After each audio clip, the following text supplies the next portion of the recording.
what happened in Munich, Germany at the security conference. Vice President Vance gave a speech, and he told U.S. allies that the threat he worries about the most is not Russia.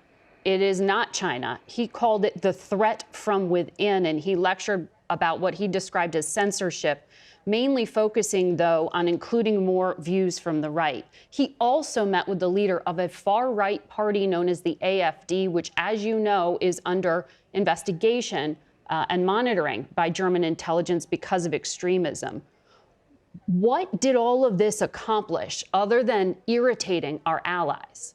Why would our allies or anybody be irritated by free speech and by someone giving their opinion? We are, after all, democracies. The Munich Security Conference is largely a conference of democracies in which one of the things that we cherish and value is the ability to speak freely and provide your opinions.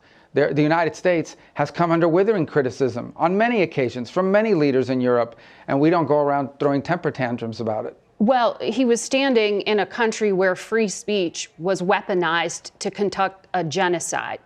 And he met with the head of a political party that has far-right views and some historic ties to extreme groups. The context of that was changing the tone of it. And you know that the censorship was specifically about the right. No, I have to disagree with you.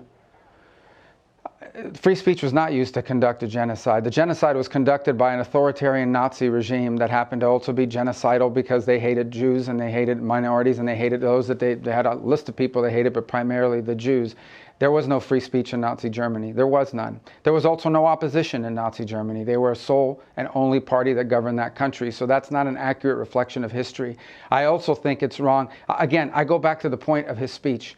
Okay, the point of his speech was basically that there is an erosion in free speech and intolerance for opposing points of view within Europe, and that's of concern because that is eroding. That's not an erosion of your military capabilities. That's not an erosion of your economic standing. That's an erosion of the actual values that bind us together in this transatlantic union that everybody talks about. And I think allies and friends and partners that have worked together now for 80 years should be able to speak frankly to one another in open forums without being offended, insulted, or upset.